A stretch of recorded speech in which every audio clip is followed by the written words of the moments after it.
ప్రారంభం కాబట్టి నేను కొన్ని ప్రాముఖ్యమైన విషయాలు మాత్రం మీకు తెలియచేస్తాను, జాగ్రత్తగా గమనించండి.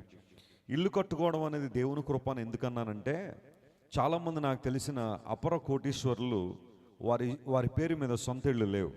మా రాజమండ్రిలో ఒక ఆయన ఉన్నాడు, కూర్చుని లెక్క పెడితే తరాలకు సరిపోద్ది డబ్బు, కొన్ని తరాలు లెక్క పెట్టచ్చు అనమాట. అంత విస్తారమైన డబ్బున్న ఆయన, అతని పేరు మీద సొంత ఇల్లు లేదు. ఒకసారి అడిగాను, ఏమండి మీకు ఇన్ని డబ్బులు ఉన్నాయి కదా, కోటీశ్వరులు కదా మీరు, వ్యాపారాలు ఉన్నాయి, ఇంత అద్భుతమైన ఎంపైర్ మీరు నిర్మాణం చేసుకున్నారు, ఎందుకండి మీ పేరు మీద సొంత ఇల్లు లేదట, ఏంటి సంగతి అంటే, ఎవరో చెప్పారట నువ్వు సొంత ఇల్లు కట్టుకుంటే చచ్చిపోతావు అన్నాడట ఆయన. అప్పటి నుంచి ఆయన పేరు మీద సొంత ఇల్లు ఉండదు, బినామీల పేరు మీద ఉంటాయి అన్నీ. ఎందుకు ఈ మాట చెబుతున్నానంటే, ఒక ఇల్లు కలిగి ఉండడం అంటే ఆ దేవుని కృప ఎంత అవసరమో చెబుతున్నాను. డబ్బులు ఉన్నంత మాత్రాన గృహాలు కట్టేసుకుంటామంటే అవదు, దేవుని కృప ఉండాల. ఈరోజు మన ప్రియుల్ని దేవుడు జ్ఞాపకం చేసుకుని చాలా చక్కని గృహాన్ని వారికి ఇచ్చారు. ఆ గృహంలో దేవుని సన్నిధి నిలుచును గాక, ఆయన దీవెనలు ఆశీర్వాదాలు మెండుగా ఉండును గాక. ఆమేన్. ఈ గృహప్రవేశ ఆరాధనలో చాలా విషయాలు మనం మాట్లాడుకోవచ్చు బైబిల్లో. యూజువల్గా ఇలాంటి సందర్భాలు రాగానే మన గృహం రక్షణ గృహంగా ఉండాలని, ఆతిథ్యం ఇచ్చే గృహంగా ఉండాలని, ఆనంద గృహంగా ఉండాలని, ఇలాంటి విషయాలు చాలా బైబిల్ నుంచి మనం మాట్లాడచ్చు. అయితే ఈరోజు ఒక అంశాన్ని మాత్రం మేము ముందుంచుతాను. చూడండి, ఒక ఇంటిని మనం చూసినప్పుడు అది ఒక పెంకుటిల్లు కావచ్చు, లేదా ఒక తాటాకుతో వేసుకుని ఇల్లు కావచ్చు, లేదా ఒక డాబా కావచ్చు, ఒక మేడ కావచ్చు. 3 ప్రధానమైన అంశాలు ఒక ఇంటికి ఉండాలి. ఆ 3 ప్రధాన అంశాలు, వాటి ఆధ్యాత్మిక అర్థాలు నేను చెప్పి నా సందేశాన్ని ముగిస్తాను. మొట్టమొదటిగా ప్రతి ఇంటికి పునాది ఉండాలి. చెప్పండి, ఏముండాలా? పునాది లేని ఇల్లు ఎక్కడైనా మీరు చూసారా? ఎంతో కొంత పునాది, ఒక 5 అడుగులో లేకపోతే 10 అడుగులో లేదా ఒక 15 అడుగులో పునాదులు తీసేవాళ్ళు కూడా ఉంటారు. పునాది లేని ఇల్లు నిలవదు. ప్రతి ఇంటికి ఏముండాలి? పునాది ఉండాలి, ఒక ఫౌండేషన్ ఉండాలి. జాగ్రత్త గమనించండి. పునాది కట్టేసిన తర్వాత దానిపైన ఏం కడతాం చెప్పండి? గోడలు కడతాం. చుట్టూ ప్రాకారం ఉండాలి, గోడలు ఉండాలి. గోడలు లేని ఇల్లు ఎలా ఉంటుంది? అందరికీ వెల్కమ్ అన్నట్టుగా. అది 4 అంగుళాల గోడ, 9 అంగుళాల గోడ, లేకపోతే తాటేకులతో వేసుకున్న గోడ, వెదురు బద్దలతో కట్టుకున్న గోడ, వాటెవర్. పైన ఉండాలి, పైకప్పు ఉండాలి కదా, రూఫ్ అంటారు దాన్ని, రూఫ్ ఉండాలి. ఆ రూఫ్ లేకపోతే ఎలా ఉంటుంది? ఏ ఇంటికైనా రూఫ్ లేని ఇల్లు మనం చూసామా? ఆ రూఫ్ లేకపోతే వర్షం పడితే వర్షం అంతా ఎక్కడ ఉంటుంది? మన ఇంట్లోనే. ఎండ వస్తే ఎండ కూడా మన ఇంట్లోనే. సకలానికి అవకాశం ఇచ్చినట్టుగానే ఉంటుంది. అందుని బట్టి ఏ ఇంట్లో ఏమున్నా లేకపోయినా ఈ 3 మాత్రం చాలా ప్రాముఖ్యంగా ఉండాలి. 1 పునాది ఉండాలి, 2 చుట్టూ ఏముండాలి? ప్రాకారాలు ఉండాలి, అంటే గోడలు ఉండాలి. ఆ పైన ఉండాలి, పైకప్పు ఉండాలి. ఈ 3 లేని ఇంటిని మనం ఎప్పుడు చూడలేం. ఈ 3 కలిగిన గృహం మనకు ఆధ్యాత్మికంగా నేర్పించే పాఠాలు ఏంటి? What are the spiritual message that we can receive when we see a house? ఒక ఇంటిని చూసినప్పుడు ఆధ్యాత్మిక పాఠాలు జాగ్రత్తగా గమనించిన. ఒక ఇంటికి పునాది ఉన్నట్టుగానే మన జీవితాన్ని కూడా నమ్మిన వారు దేవుని స్తోత్రం చెప్దాం. Hallelujah. Jesus Christ is our foundation. ఆయనే మన పునాదిగా ఉండాలని బైబిల్ సెలవిచ్చింది. అపోస్తలుడైన పౌలు కొరింథీ సంఘానికి రాస్తూ ఈ మాటను చాలా స్పష్టంగా తెలియజేశారు. చూడండి, ఆ మాటను మీకు జ్ఞాపకం చేస్తాను. కొరింథీయులకు రాసిన మొదటి పత్రిక 3వ అధ్యాయం 11వ వచనాన్ని మనం చదివితే దానిలో ఈ మాట ఉంది. 1 Corinthians chapter 3 and verse 11. వేయబడినది తప్ప మరొక పునాది ఎవడునూ వేయనేరడు, ఈ పునాది యేసుక్రీస్తే. హల్లెలూయా. ఈ పునాది ఎవరట? యేసుక్రీస్తు ప్రభువే. ఒక ఇంటికి ఒక బండ మీద పునాది కట్టినట్టుగానే మనము కూడా జీవితానికి పునాది కలిగి ఉండాలి. ఆ పునాది యేసు ప్రభువే అని బైబిల్లో రాయబడి. ఈ రోజుల్లో చాలామంది యేసుక్రీస్తు ప్రభువును తమ జీవితాలకు ఆహ్వానించకుండా, ప్రభువును తమ జీవితాల్లో చేర్చుకోకుండా లోక సంబంధమైన విషయాల మీద తమ పునాదులు కట్టుకుంటున్నారు, తమ పునాదులు నిర్మించుకుంటున్నారు. కాబట్టే సమస్య వచ్చినప్పుడు, ఇబ్బంది వచ్చినప్పుడు, ప్రతికూలతలు ఏమన్నా వచ్చినప్పుడు, జీవితంలో సవాళ్ళు వచ్చినప్పుడు వారు నిలవలేకపోతున్నారు. యేసు ప్రభు వారు ఈ లోకంలో ఉన్న కాలంలో కొండ మీద ప్రసంగం చెప్పారు. ఆ కొండ మీద ప్రసంగంలో ఆ చివరి భాగాన్ని జాగ్రత్తగా మనం పరిశీలన చేస్తే, ఇంతవరకు నేను ఏ మాటలైతే చెప్పానో ఆ మాటల్ని విని వాటి ప్రకారం చేయువారు బండ మీద తమ ఇంటిని పోలి ఉన్న వారితో సమానమని యేసు ప్రభు మాట్లాడారు. ఒకవేళ ఆయన మాటలు వినకపోతే, ఆయన మాటకు చోటు ఇవ్వకపోతే ఆ ఇల్లు ఎలా ఉంటుంది అంటే, ఇసుక మీద తమ పునాదిని వేసుకున్న వారితో పోల్చబడింది. రెండిళ్ళు బాగానే ఉన్నాయి చూడ్డానికి, ఒక గృహం ఏమో పునాది మీద కట్టబడింది, బండ మీద పునాది వేశారు. మరొక ఇల్లేమో ఇసుక మీద పునాది వేసి ఆ ఇల్లు కట్టేశారు. చూడ్డానికి రెండు బాగానే ఉన్నాయి. నేను అనుకుంటాను బహుశా వాళ్ళిద్దరు బ్రదర్స్ ఏమో ఒకేలా కట్టారు ఇల్లు, ఒకే కలర్ వేయించుకున్నారు, ఒకే ఎలివేషన్ ఉంది, అన్నీ బాగానే ఉన్నాయి. కానీ అందులో ఒకటి చక్కని గృహము, మరొకటి ఇసుక మీద పునాది వేయబడిందని ఎప్పుడు తెలిసిందో తెలుసా? వరద వచ్చినప్పుడు తెలిసింది, కష్టం వచ్చినప్పుడు తెలిసింది, ఒక ఉపద్రవం వచ్చినప్పుడు. ఆ రెండు ఇళ్లలో ఏది గట్టి ఇల్లు, ఏది ఒట్టి ఇల్లు అనే సమస్యలు వచ్చినప్పుడు, ప్రతికూలత వచ్చినప్పుడు మన పునాది క్రీస్తు ప్రభువు మీద ఉంటే మనం శాశ్వత కాలం నిలబడతాం. హల్లెలూయా. అలా కాని పక్షంలో పై పునాదులు వేసుకుని లోక సంబంధంగా మనం జీవిస్తే ఏదైనా సమస్య వచ్చినప్పుడు, ప్రతికూలత వచ్చినప్పుడు, సాతాను మనల్ని కృంగదీయాలని ప్రయత్నం చేసినప్పుడు, అపవాది మన మీద దాడి చేసినప్పుడు ఓడిపోయే పరిస్థితులు ఉంటాయి. ఎక్కడున్న మనందరికీ కూడా ఒక ఇంటికి ఎలాగైతే పునాది ఉంటుందో అలాగే మన జీవితాల్లో కూడా యేసు ప్రభు అనే పునాది మనం వేసుకోవాలి. అప్పుడు ప్రభు కోసం జీవిస్తాం. మా అమ్మమ్మ ప్రభువుని అంగీకరించినప్పుడు కులం అంతా వెలివేశారు. మా అమ్మమ్మ పేరు వీరరాఘవమ్మ. వీరరాఘవమ్మ, నీకు యేసు ప్రభువు కావాలా, మేం కావాలని అడిగితే ఆమందే, నాకు యేసు ప్రభువే కావాలని. ఎందుకంటే ఆయన జీవం కలిగిన దేవుడు, ఆయన నా కోసం ప్రాణం పెట్టిన దేవుడు, ఆయన మరణాన్ని జయించి తిరిగి లేచిన మృత్యుంజయుడైన దేవుడు. కులం ఏమన్నారు తెలుసా? నీకు యేసు ప్రభువే కావాలన్నావు కాబట్టి ఇక మేము నీకు ఏ విధంగా సహాయం చేయం, ఏ విధంగా నీకు ఉపకారం చేయం. నువ్వు మా ఇంటికి రావడానికి వీల్లేదు, మేము మీ ఇంటికి రావము. నీకు మాకు ఈ రోజు నుండి కూడా నిన్ను వెలివేస్తున్నాము, నీకు మాకు. అప్పుడు మా అమ్మమ్మ చెప్పిన మాట ఏంటో తెలుసా? నేను మీ దగ్గరకు గనక వస్తే యేసు ప్రభు సువార్త చెప్పడానికే వస్తాను, కానీ మీలో ఏ ఒక్కరి దగ్గర కూడా యాచించడానికి కానీ లేదా చేయి చాపడానికి కానీ నేను రాను.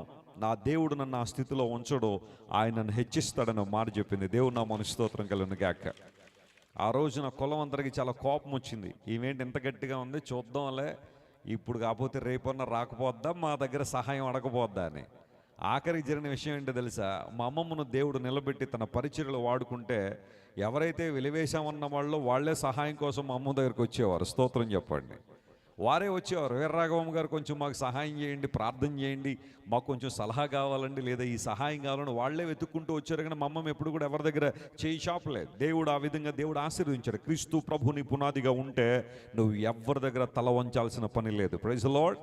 ప్రభు నేను హెచ్చిస్తాడు, బలపరుస్తాడు, ఆశీర్వదిస్తాడు. ఒక ఇంటికి పునాది ఉన్నట్టుగానే యేసయ్య మాటలు మనకు పునాదిగా ఉండాలి. ఏ మాటలు మనం నమ్ముతున్నామంటే దేవుని వాక్యాన్ని నమ్మాలి.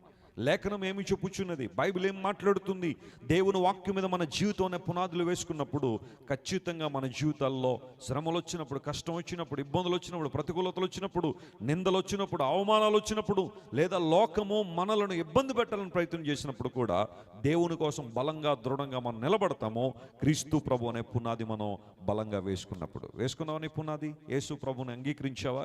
చాలామంది అనుకుంటారు యేసు ప్రభు అనగానే ఈయన పరాయి వాళ్ళ దేవుడు అండి, అమెరికా వాళ్ళ దేవుడు అండి, ఇంగ్లాండ్ వాళ్ళ దేవుడు అండి, మరొకళ్ళ దేవుడు అండి, మరొకళ్ళ దేవుడు అని చాలామంది అనుకుంటారు. కానీ వాస్తవానికి సర్వలోకాన్ని పరిపాలన చేస్తున్న దేవుడు ఒక్కరే. ఆయనే శరీరధారిగా మన మధ్య ఏం చేశారు? ఆయన నివసించారు. మన పాపం నిమిత్తం యేసు ప్రభు శిలువ మీద మరణించారు. నా స్థానాన్ని యేసు ప్రభు కోరుకుని తన ప్రేమను మన పట్ల ఆయన ఏం చేశారు చెప్పండి? వెల్లడి చేశారు.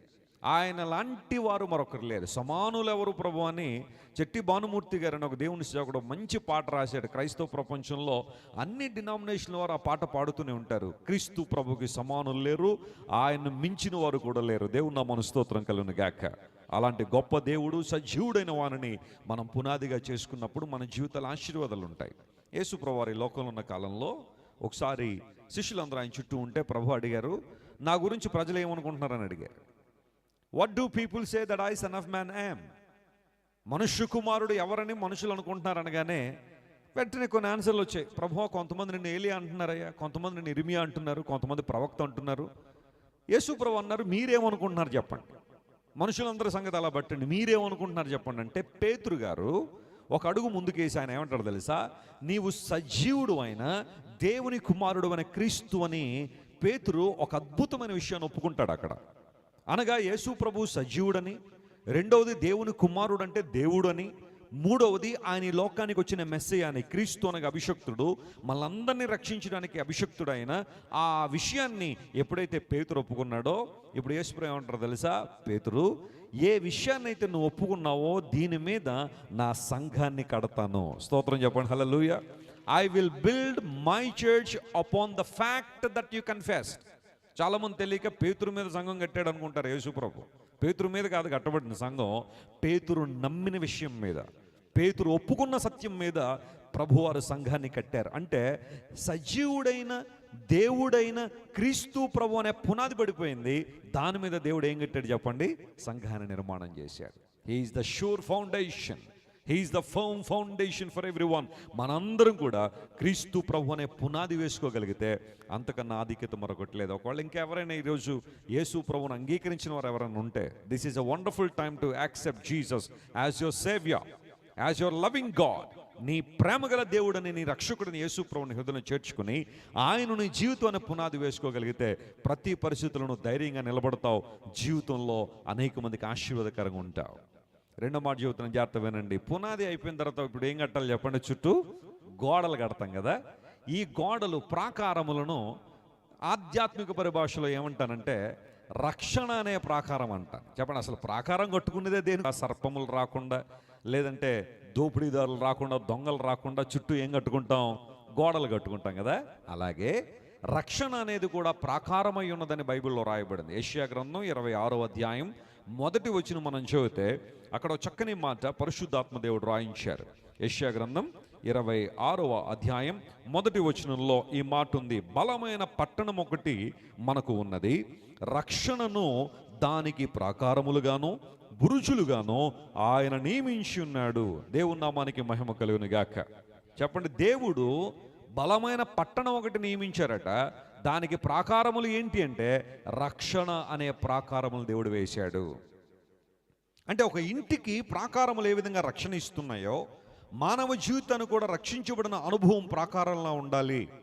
నీవు నేను రక్షణ పొందిన వ్యక్తులుగా ఉన్నప్పుడే ప్రాకారములో మనం క్షేమంగా ఉంటాం, భద్రంగా ఉంటాం, రక్షణ పొందిన వారంగా ఉంటాం. ఇప్పుడు సూటి ప్రశ్న అడుగుతున్నాను, నువ్వు రక్షించబడ్డావా? ఎవరైనా నా ప్రశ్న అడిగారా ఎప్పుడైనా? ఏమంటే ఒక మాట అడుగుతాను, చెప్పండి, మీరు బాగున్నారా అని అడిగితే ఏం చెప్తారు? మీరు బాగున్నాం కదా. అందులో ఏమైనా తప్పు ఉందా? పొరపాటు ఏం లేదు. ఉదయాన్నే లేచిన తర్వాత అందరం పలకరించుకునే పలకరింపులు ఏదో ఒకటి, మీరు ఎలా ఉన్నారండి, బాగున్నారండి అంటారు కదా. ఒక వ్యక్తి మన దగ్గరికి వచ్చి మీరు బాగున్నారా అని అడిగాడు అంటే మన పట్ల వారికి ఏముందనమాట? ప్రేమ ఉంది, బాధ్యత ఉంది కాబట్టి అడుగుతారు. అలా లేకపోతే ఎవరిని మనం ఆ ప్రశ్న అడగం. బాగున్నారా అనే ప్రశ్న అందరినీ అడగం. ఎవరైనా మనకు కావలసిన వారు లేదా వారి పట్ల మన బాధ్యత ఉందన్నప్పుడు బాగున్నారని. శారీరకంగా బాగున్నారా అనే ప్రశ్న ఎంత ఉన్నతమైందో, ఆధ్యాత్మికంగా మీరు రక్షణ పొందారా అని ఎవరైనా అడిగారు అనుకోండి, మీ ఆధ్యాత్మిక జీవితంలో వారు కూడా బాధ్యత కలిగి ఉన్నారనే విషయాన్ని గుర్తించాలా. ఎవరైనా అడిగారు ఎప్పుడైనా, నేను రక్షణ పొందావా అమ్మా, రక్షణ పొందావా సహోదరుడా, తమ్ముడు రక్షణ పొందావా, అన్నా రక్షణ పొందావా అని ఎవరైనా అడిగారా? కొంతమందికి ఆ ప్రశ్న అడిగితే మేము పొందలేమనుకున్నావా అంటారు కొంతమంది. సరిగ్గా సమాధానం చెప్పాలి చాలామంది. లేదా కొంతమంది అంటారు, మా నాన్నగారు ఒకసారి ఒక యవనస్తుని అడిగాడు, బాబు రక్షణ పొందామంటే ఆయన షర్ట్ బటన్స్ అన్ని విప్పేస్తున్నాడు ఆయన నాన్నగారికి. అంటే యవనస్తుడు ఏమనుకున్నాడు అనమాట, సిలువను వేసుకుంటే మెడలో ఏం పొందేసినట్టు? రక్షణ పొందినట్టు. కొంతమంది నీ ప్రశ్న అడిగితే రక్షణ పొందారంటే, నిన్నే కొనుక్కున్నానండి బైబిల్ అండి, మీటింగుల్లో కొనుక్కున్నాడు బైబిల్ కొనుక్కోవడం రక్షణ? బైబిల్ ఉండొద్దని అంటలేదు, అందరి దగ్గర బైబిల్ ఉండాలి. కానీ మార్కెట్లో బైబిల్ కొనుక్కుని ఇంట్లో పెట్టుకున్నంత మాత్రం నువ్వు పరలోక రాజ్యానికి వెళ్ళిపోవు, నువ్వు రక్షణ పొందినట్టు కాదు. బైబిల్ సెలవిస్తూ ఉంది, యెరూషలేమా నీవు రక్షించబడినట్లు నీ హృదయములో ఉన్న చెడుతనమును కడిగి వేసుకొనుము అన్నాడు బైబిల్లో. ఒక వ్యక్తి రక్షణ పొందాడనడానికి సూచన ఏంటంటే హృదయములో ఉన్న చెడుతనాన్ని ఏం చేయాలంట? కడిగేసేయాల. కడిగేవా నీ హృదయంలో చెడుతనాన్ని? పైకి చూడడానికి చాలా చక్కగా ఉన్నావు, చాలా బాగున్నావు, సంస్కారవంతుడిగా ఉన్నావు, మర్యాదస్తుడిగా ఉన్నావు, చూడ్డానికి చాలా చక్కని వ్యక్తిగా ఉన్నావు. కానీ మరి హృదయంలో ఉన్న ఆ చెడుతనాన్ని ఎవరు కడుగుతారు? హృదయంలో ఉన్న చెడుతనాన్ని ఎవరు శుభ్రపరుస్తారు? ఓ ప్రశ్న అడుగుతాను, చెప్పండి. కాళ్ళకు బురద అంటుకుంది, దేంతో కడగాలి? నీళ్ళతో కడిగితే పోద్ది కదా. ఓ బిందుడు నీళ్ళు అనుకోండి, లేకపోతే 2 బిందులు నీళ్ళు తెచ్చి కడిగితే బురద పోయింది, చాలా మంచిదే. ఇప్పుడు ఇంటికి పెయింట్లు వేస్తూ ఉన్నారు, తెలియకుండా అలా జారబడ్డం, ఆ పెయింట్ అంటుకుపోయింది చేతికి. ఇప్పుడు దేంతో కడగాలి దాన్ని? నీళ్ళతో కడిగితే పోద్దా? పెయింట్ మా రాజమండ్రిలో పోదు, మరి మీ కర్నూలులో పోద్దో లేదో నాకు తెలియదు. ఎక్కడా పోదు. పెయింట్ని నీళ్లతో కడిగితే పోదు. ఎందుకు పోదండి? చూస్తానండి అని చెప్తే నువ్వు గోదావరి నీళ్లు, కృష్ణా నది నీళ్ళు అన్నీ తీసుకొచ్చి కడిగిన ఆ పెయింట్ పోదు. పెయింట్ పోవాలంటే ఏం వాడాలో తెలుసా? టర్పంటైన్ అని ఉంటుంది.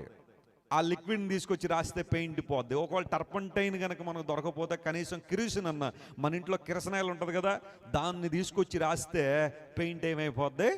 పోద్ది. ఇప్పుడు నీళ్లు కడిగే, బురదను కడిగే సాధనం నీళ్లు, పెయింట్ని కడగడానికి కిరసనాయిల్ వాడడం. ఇప్పుడు మనిషికి పాపం అంటూ ఉంది, దేంతో కడగాల? నీళ్ళతో కడిగితే పోద్దా? పోనీ కిరసనాయిలతో, పెట్రోల్తో కడిగితే పోద్దా?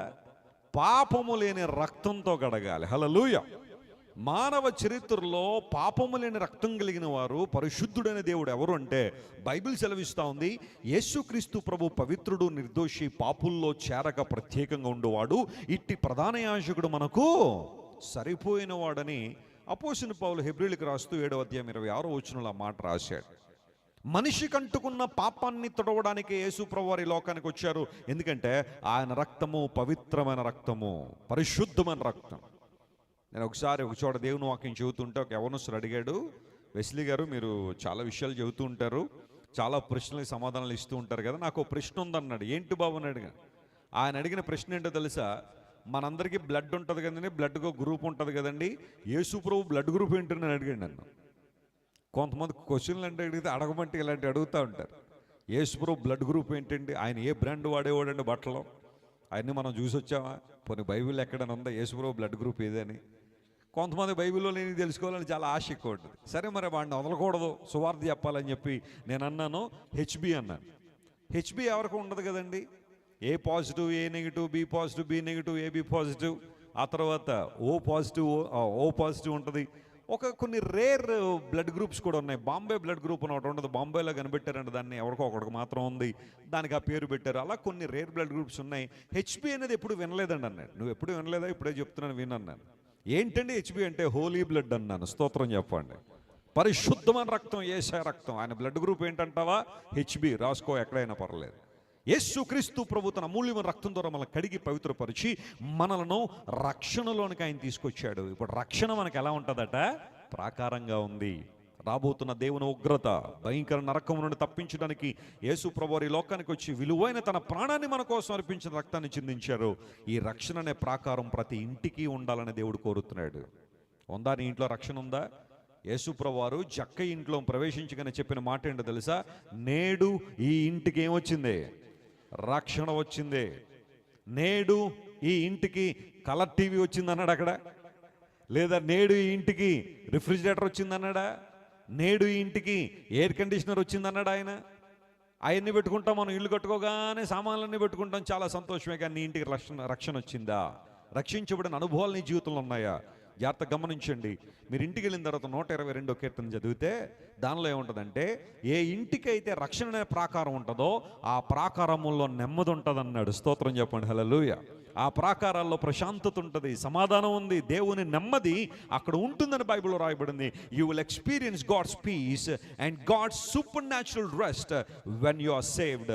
నీవు నేను రక్షణ పొందినప్పుడు రక్షణ ప్రాకారములలో నెమ్మది ఉంటుందని బైబిల్లో రాయబడింది.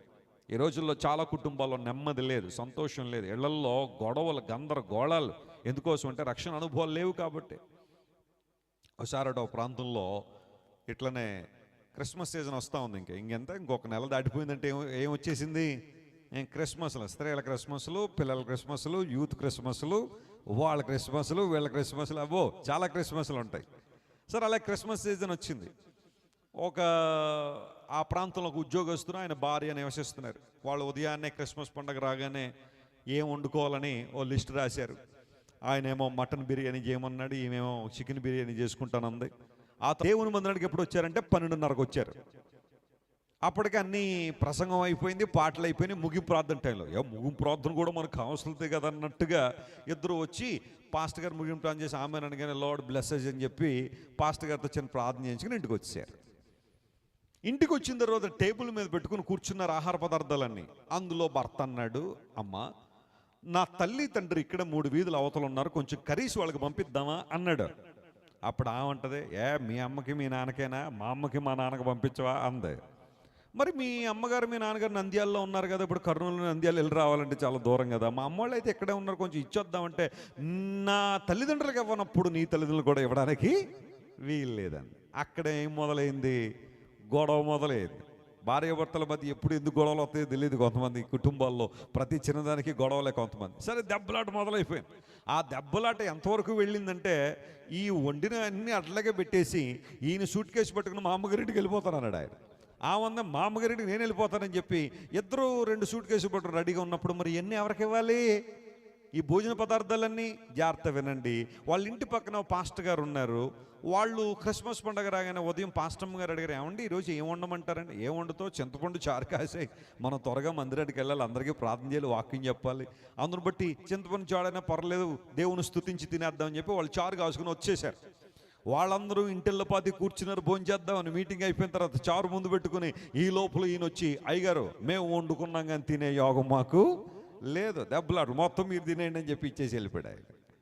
చాలా కుటుంబాల్లో ఎందుకు నెమ్మది లేదో తెలుసా? అక్కడ రక్షణ అనుభవం లేదో, క్రీస్తు ప్రభువు చూడలేదు.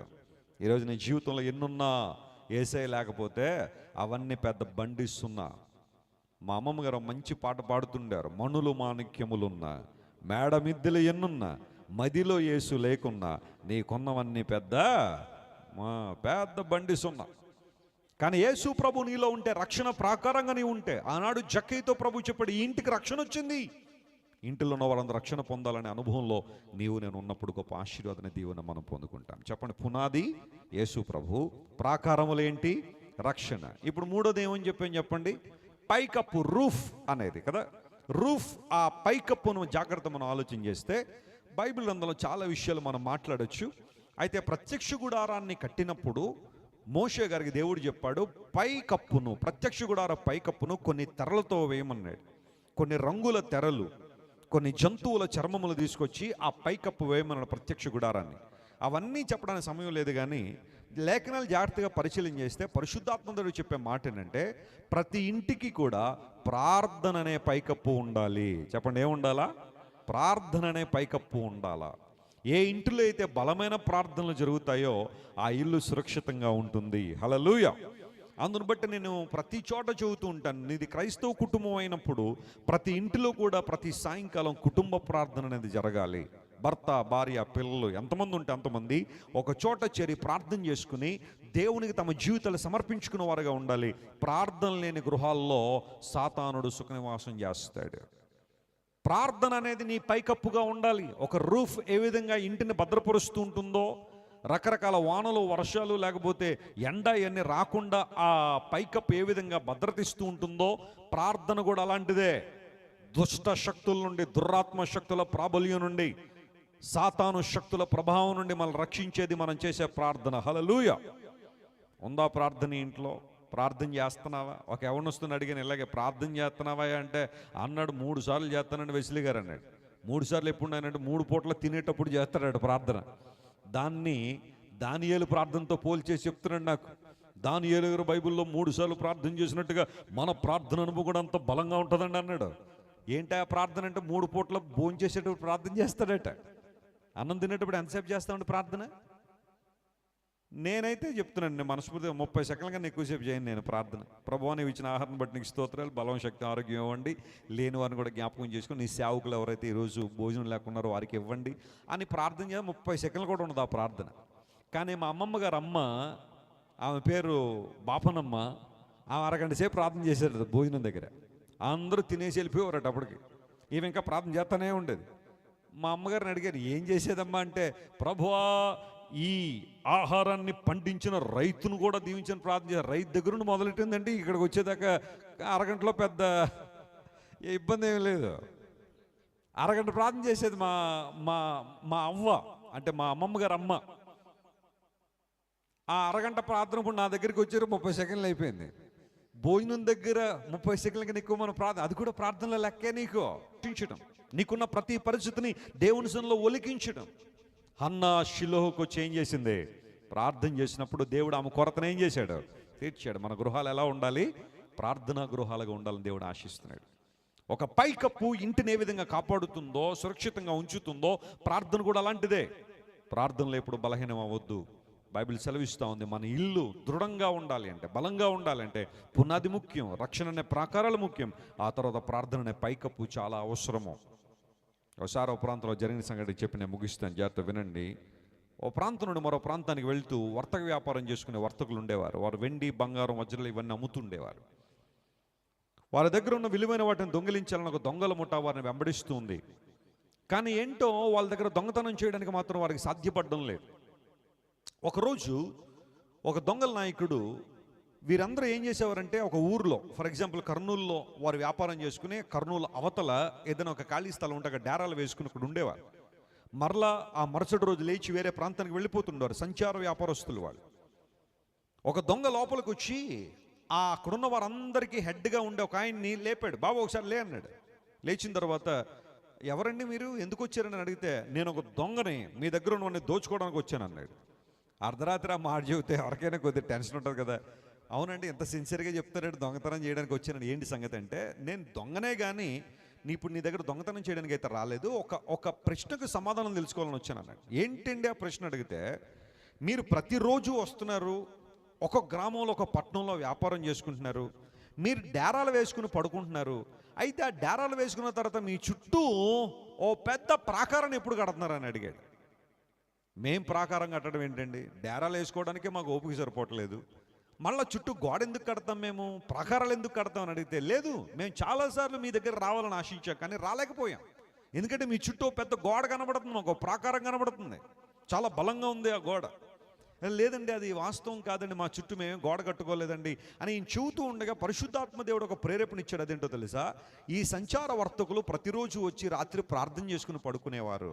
ఇప్పుడు ఈ ప్రార్థన వారి చుట్టూ ఎలా ఉందన్నమాట, ఒక ప్రాకార గోడగా ఉంది. ఈ విషయం అతనికి అర్థమయ్యి, బాబు మేము ప్రతిరోజు వస్తాం, మా దేవునికి ప్రార్థన చేసుకుంటాం, ఆ ప్రార్థన వాక్య ధ్యానము మా చుట్టూ ఒక భద్రతనిస్తూ ఉంది అని చెప్పగానే ఈ దొంగ ఆశ్చర్యపడి ఓ మాట అడిగాడు, మరి అలా అయితే ఈరోజు నేను లోపల రావడానికి ఆ గోడకు ఒక కన్నం పడింది, ఒక రంధ్రం పడింది, ఎందుకు పడింది అని అడిగాడు.